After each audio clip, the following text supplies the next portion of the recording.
Салом мухлисони беҳтарин дастаи дунё. Барселона аз поезди Ла Лига қафо намонд. Месси нав ба роҳ баромад. Капитан бар муқобили дастҳое ки дар номи худ калимаи реал доранд ба худаш монанд мешавад. Месси дар ин бозӣ аз Пьянич ва Лангле бисёртар тӯбро аз бозингарони Соседад кашида гирифт. Дар тамоми мавсим ин ду нафар ин қадар атбор накарда буданд. Бори аввал мебинем ки Месси дар ду ҷабҳа бориза мебурд. Дар хатти ҳуҷум тамоми бозиро пеш бурда дар қафо ба ҳимоятгарон кӯмак мекард.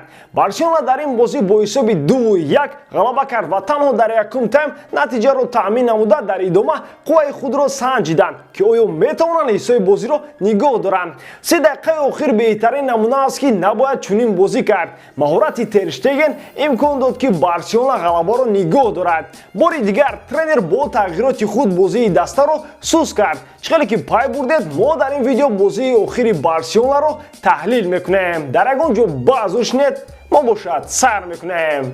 Дӯстон, як бозии мушкилро Барселона пас сар кард, аммо бозии оянда низ мушкил хоҳад буд. рӯзи 19 декабр Барселона Валенсияро дар майдони Камп Nou пешвоз мегирад. ширкати 1xbet ба ғолибияти дастаи каталонӣ боварӣ дорад. барои бозам ҷолибтар гузарондани бозиҳо дӯстони мо аз 1x барои ҳар як иштирокчиёни нав то $800 бонус тайёр карданд. барои бонусро гирифтан ба ссылкаи комментария БУДА ДАРОМАДА дар вақти регистратсия дар ҷои промокод БАРСТЖ нависед. баъди аввалин ставкаи кардагиатон $100 бо тарзи автоматӣ ба ҳисоботон мегузарад. имконияти хуби пулкоркуниро аз даст надиҳед.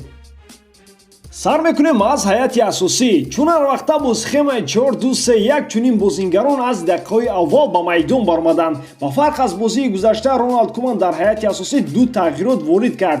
дар хатти ҳимоя ба ҷои Климан Лангле бозингари ҷавон Оскар Мингеса ба майдон баромад. зарур буд ки футболбози бо таҷрибаи француз каме дам гирад. бо чунин иллат Каутино ҳам дар курсии эҳтиётӣ нигоҳ дошта шуд. дар чанд рақобати охир ҳам кори бозингари бразилӣ омад намекунад. ба ҷои ӯ Педри аз дақиқаҳои аввал ба майдон баромад. ба таври пурра ҳайати Барселона чунин буд. дарозабон Тер Штеген, ташаккур барои сейфҳои ӯ, ҳимоятгарон аз чап Алба, ҳамон бозингарони беҳтарин дар гузаштаи начандон дур ки имрӯз бо кӯмаки ӯ Барселона ду гол зад. Дес тарафи чапи ҳимояро барои ҳамешагӣ аз они худ кардааст. дар ин бозӣ ҳам бозии ӯ дар сатҳи баланд буд. ҷуфти ҳимоятгарони марказӣ аз Мингеса ва Араухо ташкил ёфтанд. дар маркази майдон Де Йонг ва Бускетс ҳаракат карданд. футболбозани хатти ҳуҷум 4 нафар дар ҷойҳои худ чунин тақсимбандӣ шуданд. Брейтвей дар тарафи чап, Гризманн дар рост, Педри дар марказ, Месси аз ҳама пеш. Барселона мисли як сири нокушода аст. тахмин кардан мушкил ки чӣ гуна бозӣ мекунанд. дар ин мавсим Барса се шакли бозӣ дошт. бо контроли комил мисли бозии Динамо Киев, Осасуна ва Ференцварош ки рақиб дар ҷаримагоҳи худ рӯз шуда буд ва Барселона бо ҳисоби калон ғалаба кард. нави дигари бозии Барселона мушкилии асосӣ боқӣ мемонад ки дар рақобат бо Алавес ва Кадис мушоҳида гардид. дар он бозиҳо ҳама ба хатогиҳо роҳ медод. сар карда аз Де Йонг, Бускетс ва Пьянич то ҳимоятгарони марказии Климан Лангле ва Мингеса. ҳамаи онҳо сабабгори гол ба дарвозаи Тер Штеген буданд. дар ягон бозии калон ғалаба накардани Барселона доғест дар фаъолияти Роналд Куман. шикаст аз дасти клубҳои шаҳри Мадрид дар Ла Лига ва мағлубият аз дасти Ювентус дар Лигаи Чемпионҳо. ва ниҳоят ин шакли бозӣ бо дастаи РЕАЛ СОСЕДАД барои мо аз сӯи Барселона намоиш дода шуд ки бисёртар қобили қабул аст. фақат бо ками тағйирот ки мухлисон инро интизор ҳастанд. Барселона барои натиҷа бозӣ карда асабҳоро хароб мекунад, дар ҳоле ки имконият дорад ки тақдири бозиро кимкайҳо ҳал кунанд. агар дар ин рақобат Гризманн ба дарвозаи холӣ гол мезад, ба ҳазур дар бораи бозии оянда фикр кардан мумкин буд. ба ҳар ҳол Барселона аввал гол сар дода ирода нишон дод ва дар охир ғалаба ба даст овард. ягона голро РЕАЛ СОСЕДАД аз ҳолати стандартӣ зад. Порту дар ҳаво ғолиб омад ва барои Виллиан Жозе имкон фароҳам овард ки ба дарвозаи холӣ гол занад. ду ҳимоятгари марказӣ то ин вақт ба бозӣ ҳамроҳ нашуданд. зиёдтар гуноҳи Гризманн аст ки барои тӯбро гирифтан бориза набурд. гӯё шарм медошт ки ҳама ба ӯ таваҷҷӯҳ мекунанд. баъди чунин ороиши мӯй.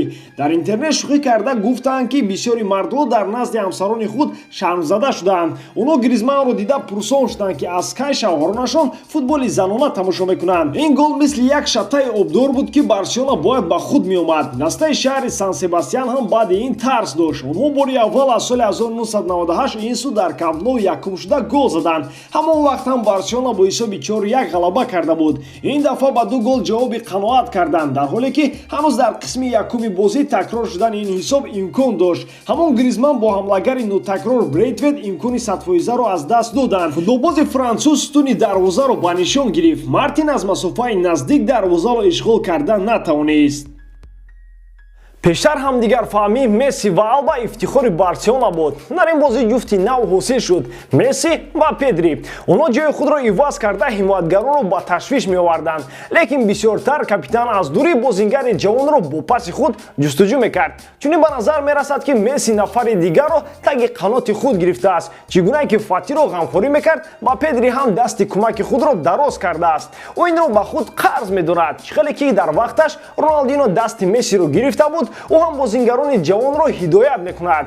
Дар якум тайм Барселона бо кӯмаки Алба ва Де Йонг ҳисобро баробар кард ва дар 45 дақиқаи дуюм барои ғалаба талош намуд. Беҳтарин бозингари ин дидор Алба дониста шуд ки голи дуюмро худаш ба ҳадаф расонид. Месси ва Тер Штеген ҳам баҳои баланд гирифтанд. Брейтвейт дар бозии сеюм аз дақиқаҳои аввал ба майдон меояд, лекин баъд аз ҳамон дубл ягон кори фоидаонок карда наметавонад.